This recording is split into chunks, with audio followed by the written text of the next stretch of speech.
Does he want to? Does he want to?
Moment of centering silence.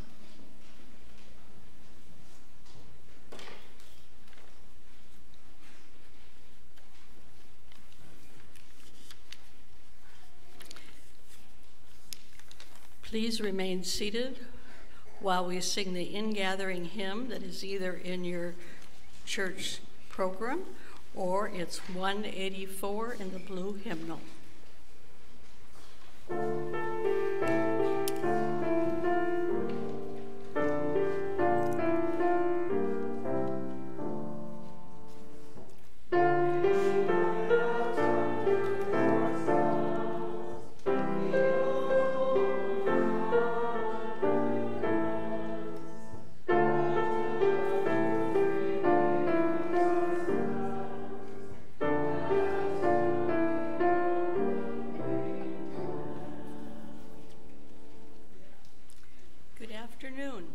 Beautiful afternoon it is. Love fall, and we welcome you to First Unitarian Society of Madison. This is a community where curious seekers gather to explore spiritual, ethical, and social issues in an accepting and nourishing environment. Unitarian Universalism supports the freedom of conscience of each individual as together we seek to be a force for good in the world. My name is Pat Carlson, and on behalf of the congregation, I would like to extend a special welcome to visitors. We are a welcoming congregation, so whatever and whoever you are and wherever you happen to be on your life journey, we celebrate your presence among us. Newcomers are encouraged to stay for our fellowship hour after the service in the common area of the atrium addition. Members of our staff and lay ministry will be on hand to welcome you. Also this evening is our first potluck dinner of the fall. And again, we would welcome you to join us at our potluck dinner, whether you brought a pot or not, because there's always more than enough food. If you are accompanied by a young child, please remember that if you need to talk or move about, the loggia area to my right is a good place to retire with them. And at this time, we ask you to turn off your beepers, cell phones, and other electronic equipment that might cause a disturbance during the hour. I would like to acknowledge those individuals who help our services run smoothly. A list of our volunteer helpers should probably start with Karen Timberlake, who I understand answered the call from the pulpit last Saturday to help coordinate we volunteers who need to be coordinated, of course.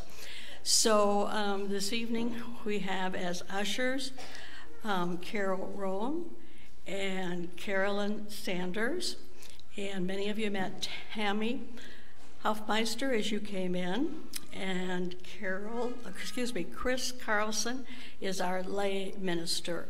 And of course, all of us will be over to greet the newcomers also in the library. Please note the announcements that are in the red floors, which is an insert in your order of service, which describe upcoming events at the Society and provide more information about today's activities. As I already mentioned, today is the potluck, and so that's a very special activity for all of us. Again, welcome. We hope that today's service will stimulate your mind, touch your heart, and stir your spirit.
We continue with the words of the Indian poet Rabindranath Tagore. Today, the peace of autumn pervades the world. In the radiant noon, silent and motionless, the wide stillness rests like a tired bird, spreading over the deserted fields to all horizons its wings of golden green. Today, the thin thread of the river flows without song, leaving no mark on its sandy banks. The many distant villages bask in the sun, with eyes closed in idle and languid slumber. In the stillness, I hear every blade of grass, in every speck of dust, in every part of my body, in the visible and invisible worlds, in the planets, the sun, and the stars, the joyous dance of the atoms through the endless time.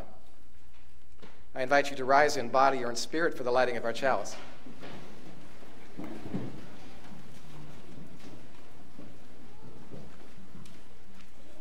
And if you will please join in reading the bolded sections. We have gathered here in search of insights into life's riddles. We have come in search of community, in search of hope and healing. Let this be a place not only of searching, but of discovery. Let this be a place not only of inquiry, but of acquired wisdom. Let this be a place not only of meeting, but of meaningful connection.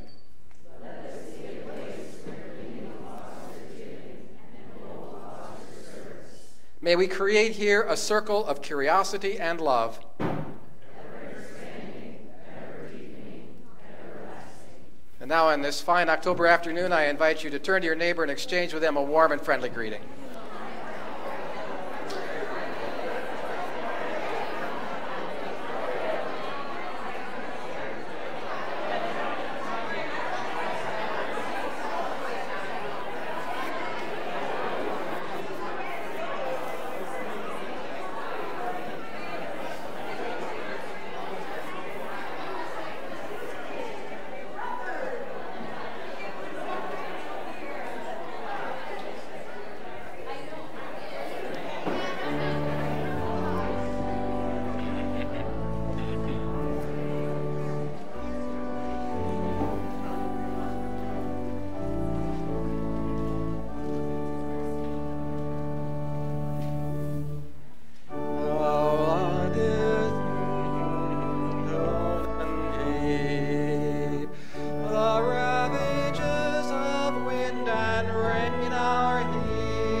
Please be seated.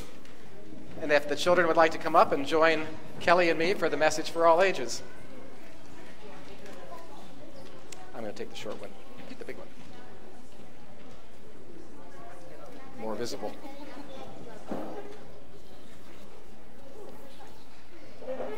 We'll see if we can make this work.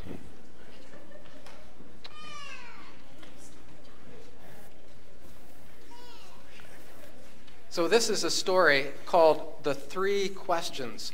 And this story is based on an earlier one that was written by a man named Leo Tolstoy, who lived in Russia, 150 years ago. It's a very, very famous story. So there was once a boy, and the boy's name was Nikolai. And sometimes he just didn't know how to act.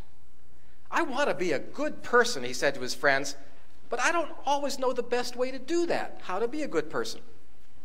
Well, Nikolai's friends, they understood, and they wanted to help him out. If only I could find the answer to my 3 questions, he said to them, then I would always know just the right thing to do. And the 3 questions were, when is the best time to do things? Who is the most important one? And what is the right thing to do? Nikolai's friends, well, they thought about the first question, and Sonia the heron said, to know the best time to do things, one must first make plans. One must plan ahead. Gogol, the monkey, who had been rooting around through some leaves to find something good to eat, said, you will know when to do things if you watch closely and pay attention. And Pushkin, who was the dog, was just dozing off, and he rolled over and he said, you can't pay attention to everything all by yourself. You need to have a pack in order to watch and help you decide when to do things. Well, Nikolai thought about his friends' answers, and then he asked them the second question. Who is the most important one? Those who are circling in the heavens, said Sonia as she circled up in the sky. Those who know how to heal the sick, said Gogol, and he was nursing a bump on his head where a coconut had hit him. Those who make the rules are the most important, Pushkin the dog growled. Nikolai thought some more. Then he asked his friends the third question. What is the right thing to do? Flying, said Sonia the heron. Having fun all the time, said Gogol the monkey. Fighting, barked Pushkin the dog. The boy wasn't satisfied with any of those answers. He knew that his friends were trying the best they could to answer those questions, but none of the answers seemed quite right. And so then an idea came to Nikolai. He thought, I know who I'll ask. I'll ask Leo the turtle. He has lived for a very long time. Surely he will know the answers to the questions that I'm asking. So Nikolai, he hiked high up into the mountains where the old turtle lived all by himself. And when he arrived, he saw Leo digging in his garden. Now, the turtle was pretty old, and so digging was hard work for him. I have a problem, Nikolai said to Leo, and I came for your help. And he repeated to Leo the 3 questions. Leo listened carefully, but he only smiled at Nikolai and returned to his digging. Nikolai looked at him and said, you must be tired. That's an awful lot of digging, and you're old. Let me help you for a while. And so the turtle gratefully gave Nikolai his shovel and thanked him. The work was easy for a young boy, and he quickly completed the task. But just as Nikolai finished, the wind began to blow, and the rain began to burst from the sky. And so they moved over to the turtle's cottage to find shelter. But then, just as they were going in the door, Nikolai heard this cry for help. He turned around and rushed down the path, and he found a panda bear whose leg had been hurt by a fallen tree. And so Nikolai lifted her up very carefully and carried her into Leo's cottage, and he put a bamboo splint on her leg, and he tucked her into bed. And the panda looked up at Nikolai and said, But where is my child?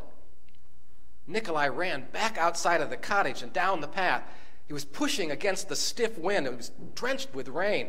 He ran into the forest, and there he found the panda's baby shivering on the ground. The baby was cold and wet, but she was still alive. So Nikolai carried the little panda back into the cottage, dried him off, and laid him in his mother's arms.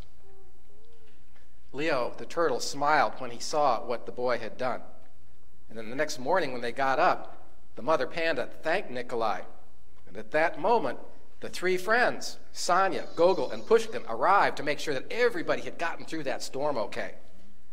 And Nikolai, well, he felt a great sense of peace within himself.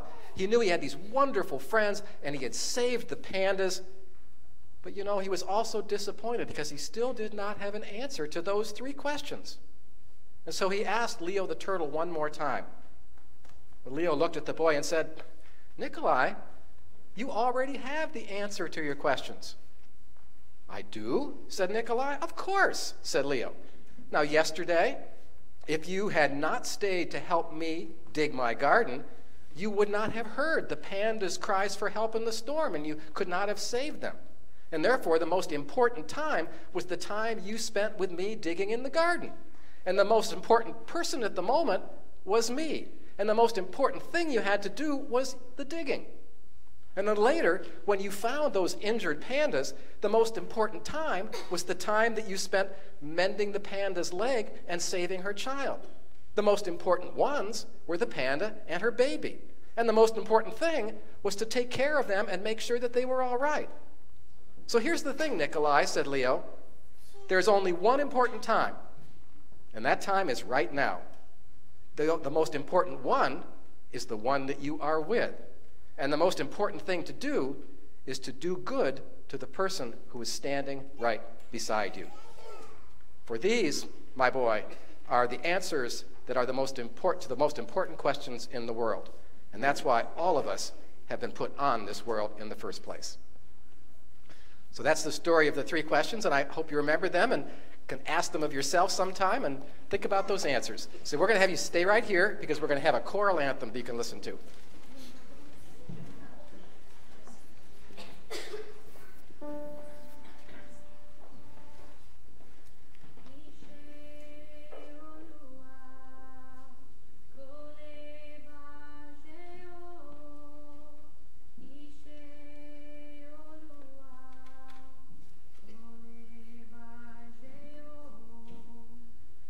Ishe Oluwa,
And so we continue with a selection from the great physicist Albert Einstein from an essay entitled "The World as I See It."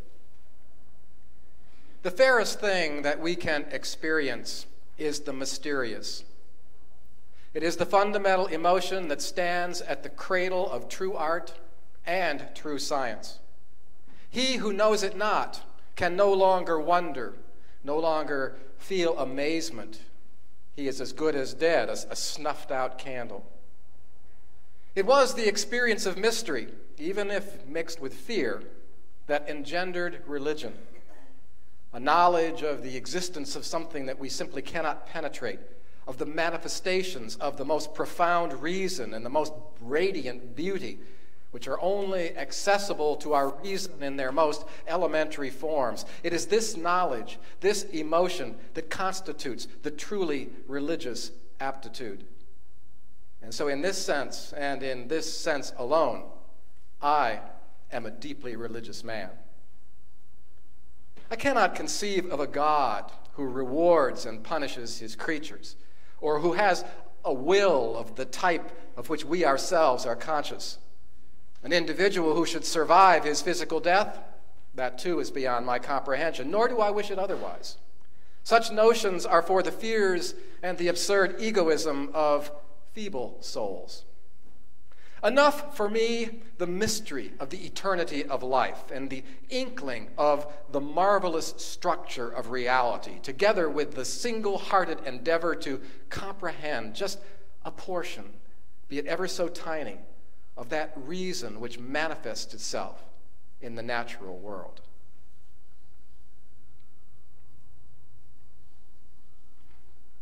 And the second reading comes from a book entitled Ecclesiasticus, which basically translates from Latin as the Book of the Church. It's also called the Wisdom of the Son of Sirach. And you're not going to find Ecclesiasticus in either standard versions of the Bible. It's only found in the Bibles that the Catholic Church uses, because this is a deuterocanonical book. Ecclesiasticus is not to be confused with the book Ecclesiastes.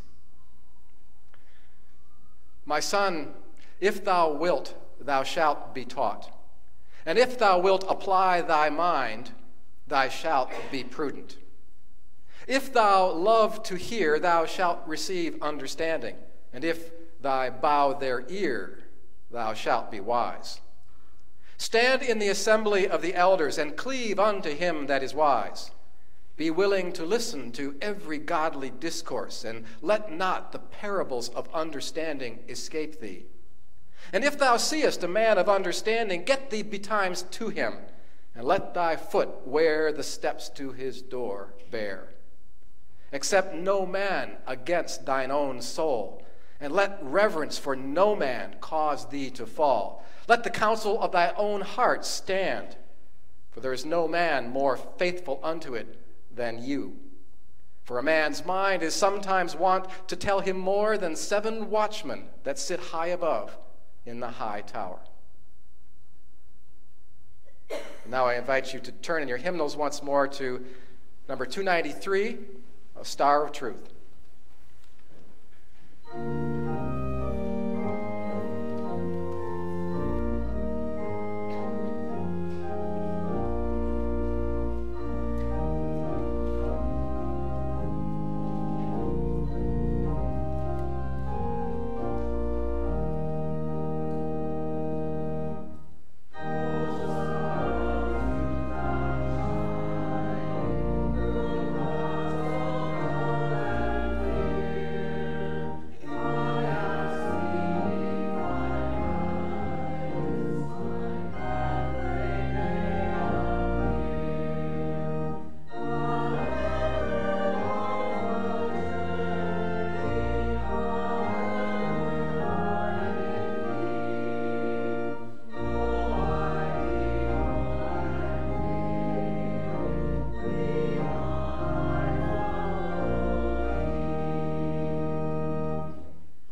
Please be seated.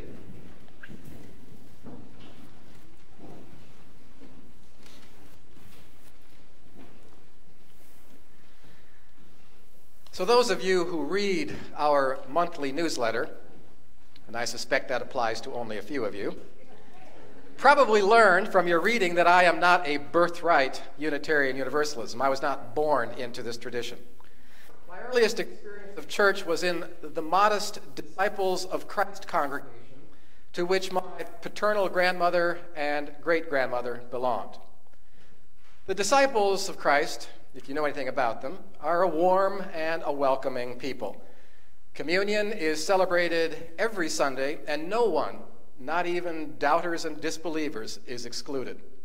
I don't recall any mentions of fire and brimstone in my childhood, and the prevailing message seemed to be, what a friend we have in Jesus. All in all, the first Christian church was not a bad place to hang out for a couple of hours every week.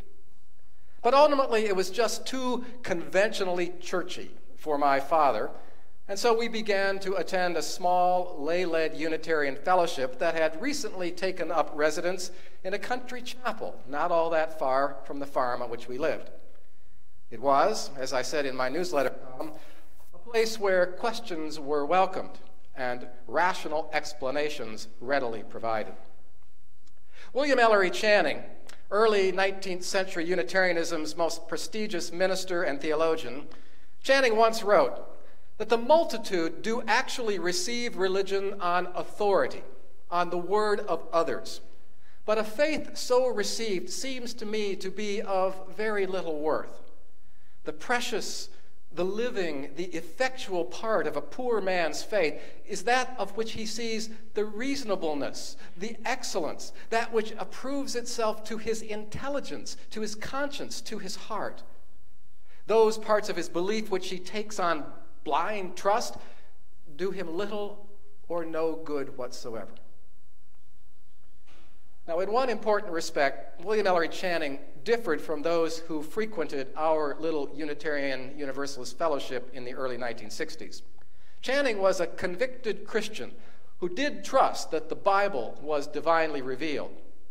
But Channing was also convinced that human beings possess what? God-given reason. Reason which must be used to resolve Scripture's inconsistencies and to shed light on its varying claims. It is each person's responsibility thoughtfully to examine the text and reach his or her own conclusions as to its significance. By contrast, the good Unitarians of my early experience pretty much dispensed with the Bible entirely. I cannot recall hearing it cited except to point out the absurdity and the many ways in which its assertions were antithetical to reason. The adults I knew were, for the most part, dyed-in-the-wool, no-nonsense humanists who insisted, in the immortal words of Dragnet's Sergeant Joe Friday, just give me the facts, ma'am, only the facts. Now, fortunately, Unitarian Universalism has, in more recent times, adopted a more moderate position with respect to sacred scriptures, including the Bible. We now are able to quote approvingly, as I did a few moments ago, those passages that contain inspiration and wisdom for daily living without inferring divine authorship, without according the good book some kind of ultimate authority over our lives. And that being said, like our forebears, like William Ellery Channing, we still place a great emphasis on the power of human reason. And so we certainly do not agree with, nor do we subscribe to, the view that is expressed in the book of Proverbs, whose author admonishes us to trust in the Lord with all our heart and not to rely on our personal insight. And the great Protestant reformer Martin Luther's equally dismissive appraisal strikes us as utterly inappropriate as religious beings. Reason is the greatest enemy that faith has, Luther scoffed. It never comes to the aid of spiritual things, but more frequently than not, he continues, struggles against the divine word, treating with contempt all that emanates from God. And so whoever wants to be a Christian should tear out the eyes of his reason. Now, the fourth of our 7 Unitarian Universalist principles stands in stark contrast to Martin Luther's point of view. As followers of a progressive faith, we are invited, according to the fourth principle, to participate in a free and responsible search for truth and meaning. A free and responsible search for truth and meaning. Free. Free, that implies unfettered by creeds, dogmas, ideologies, or authoritative prescriptions. Search means that the truth is not all in, that there is always more for us to learn, and that revelation, whatever its source, is continuous. Responsible suggests that we must each apply ourselves to the task of examining and testing the truth claims of any sacred scripture, of preachers, of teachers, and political pundits. That's the fourth principle. The fifth source from which you draw inspiration adds greater specificity to that fourth principle. In keeping with humanist teachings, it said, we must rely on reason and the scientific method lest we succumb to the idolatries of the mind and the spirit. Now, it could certainly be argued that, if anything, our world today suffers from a dearth of reason. At a time when many influential opinion leaders maintain positions completely at odds with scientific findings and common sense, one begins to wonder whether, as a society, we have slipped back into some pre-adolescent habit of magical thinking. 97% of the scientific community agrees that anthropogenic climate change is real and that it's a growing problem. There is a virtual consensus among experts in the life sciences on the broad outlines of evolutionary theory. The vast majority of social scientists are convinced that systematic racial bias has contributed significantly to America's achievement gap. Policymakers in other countries have reasonably concluded that easy access to high-caliber pistols and assault weapons make mass killings far more likely. And yet substantial numbers of Americans remain unconvinced and appear to have abandoned the rationalism that is, in the words of Charles Watts, the faculty of judgment, which discriminates, infers, deduces, enabling us to premise future possibilities from past experience and to distinguish truth from error. Now, the word reason has, on occasion, been used to describe something rather different from this, a human faculty superior to the merely rational. And so Ralph Waldo Emerson and his transcendentalist colleagues contrasted capital R reason with a lesser mental attribute that Emerson called understanding. Understanding employs an empirical methodology. It utilizes hard data and systematic analysis to reach its conclusions. But Emerson's reason with a capital R, that was more akin to intuition. The sage of Concord was interested in absolute rather than tentative provisional truths, the truths that are the stock and trade of understanding, of science, and its related disciplines. But today, Emerson's interpretation and definition of reason really only serves to muddy the waters because it bears so little resemblance to the word as we typically define it today. Near synonyms that we use are thoughtful, sagacious, discerning, discriminating, sensible, astute, erudite, logical, rational. The Enlightenment thinker Voltaire extolled reason as, quote, the best weapon we have for fending off the trials of life and dealing with its problems. It partakes of common sense, and it seeks results that are useful and pragmatic. And so that's the sense in which I use the term reason today, pretty much interchangeably with rationality. But if rationality and reasoned thought is so important, and if it is so demonstrably effective, why isn't it more consistently practiced? Why are its findings not more widely accepted? A couple of possible explanations. One has to do with the provisionality of rational and, in particular, scientific thought. Provisionality refers to the state of our knowledge at any given time. And it is a concept, this idea that our knowledge exists in a particular and definite state of time that many people find rather distressing. Opinion polls reveal widespread and deep support for science education in our schools, and generally speaking, science is seen as a very positive force in our society. But at the same time, the methodology of science is poorly understood in our society. Because many folks seem to expect science to reach conclusions that are equivalent to divine revelations, the last word on the subject. And when provisionality kicks in, tentative answers to people's questions, then those expectations of the ultimate truth are not met. People become cynical, they become disillusioned, and ignoring probability, they conclude that any theory at all, creationism for instance, is just as good as any other. And a second and related reason for eschewing the dictates of reason has to do with the manner in which our brains index and categorize information. According to the social psychologists Roger Schenck and Robert Abelson, reasoning is not really a straightforward process. Rather, it is always conditioned by the stories we tell ourselves. Stories and storytelling are fundamental to human knowledge, these scholars argue.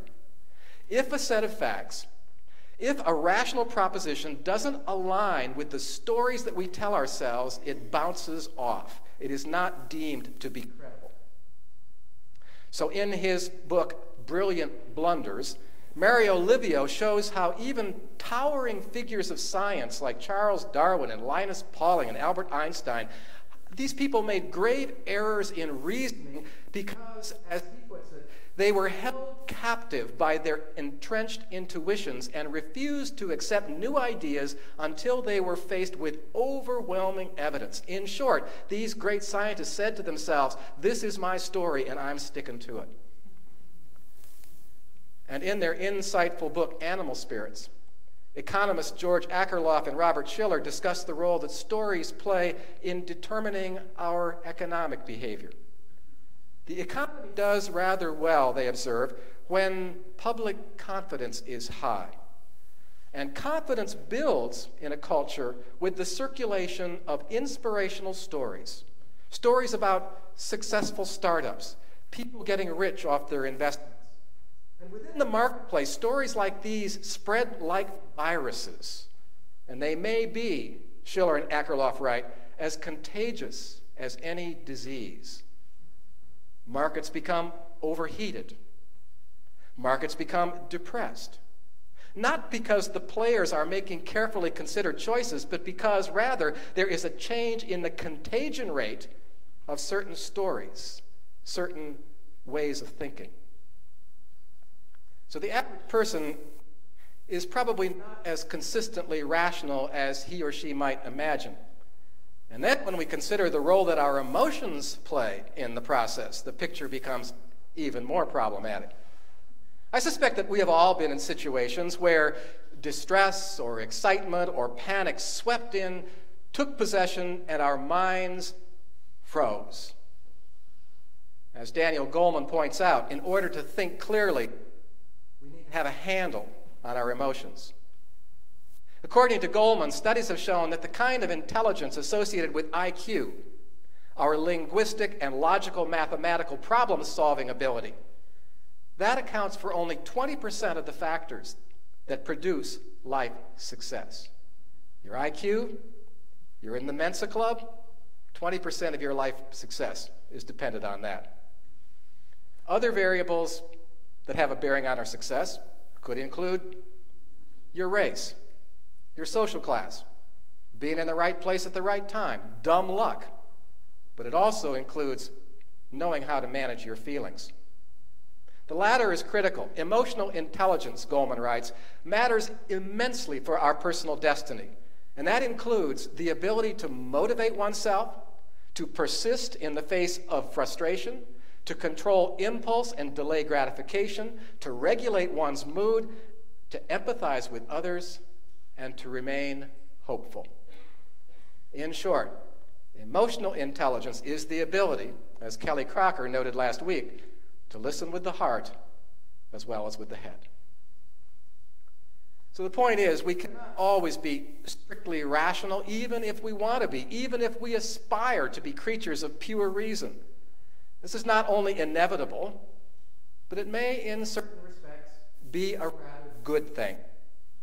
For instance, in her book, Transformative Experience, the philosopher L.A. Paul disputes the notion that we can make big decisions in our life, like whether or not to have a child or to enter into a particular profession, on the basis of reason alone. Because it's almost impossible for any of us to extrapolate what life is going to be like as a parent, or as a Unitarian Universalist minister, for that matter. And so you should not fool yourself, Paul says. You have no idea when you're making those decisions what you're getting into. So don't weary yourself trying to figure it all out, she says. The best way to approach a big life decision is to just move courageously into the unknown, open yourself to new experiences, and be eager to discover who it is you will become. Now, for those of us who value it so highly, we need to be cognizant of reason's limits, and we need to be aware of its pitfalls. Because something seems to us to be reasonable doesn't necessarily make it right. So, for instance, our education system has become increasingly reliant on MOOCs, M-O-O-C, massive online open courses. And massive open online courses may make sense from a practical and economic standpoint.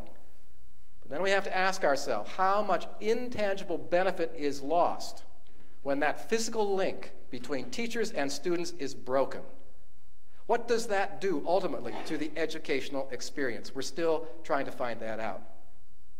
And then there's this thing called cost-benefit analysis, whose aim is to rationalize the choices that institutions make solely on the basis of monetary value. And thus the notion that an old-growth forest, or an historic building, or an orphan drug, that any of these things might possess intrinsic value and therefore merit extra consideration, according to cost-benefit analysis, that would be nonsensical.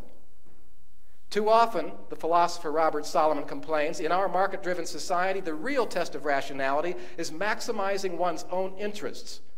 Rationality is the ability to get whatever it is you want. Now, Unitarian Universalism, as I mentioned earlier, has historically regarded reason as the primary tool for ethical and spiritual investigation. And there have been times in our history when we seem to think it was the only tool that we needed in our toolbox.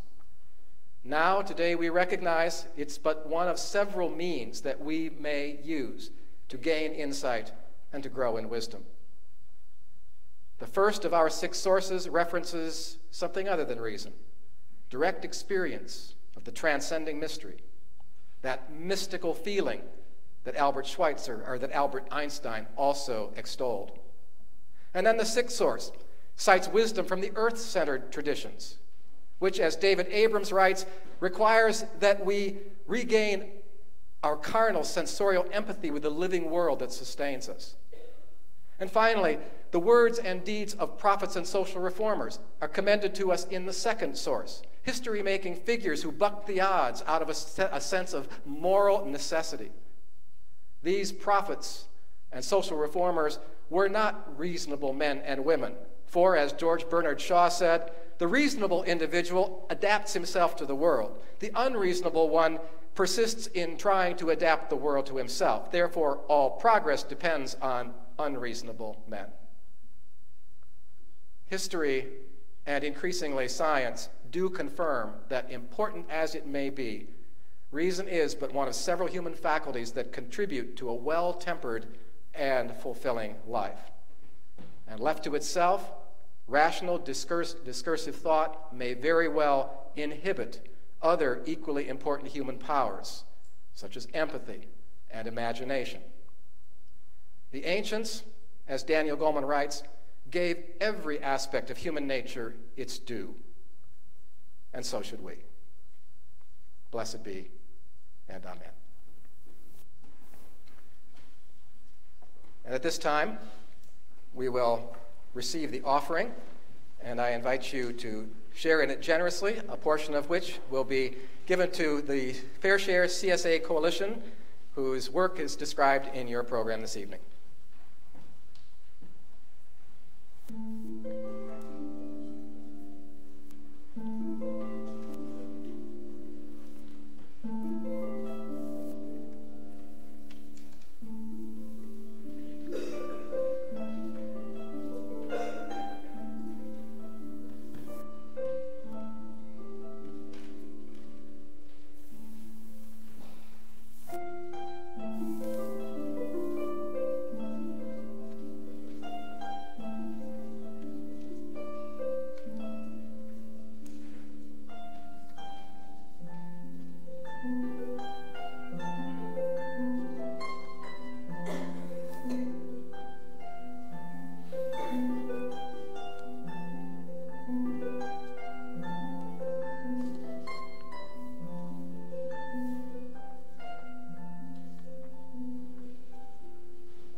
We close with these words from Ralph Waldo Emerson.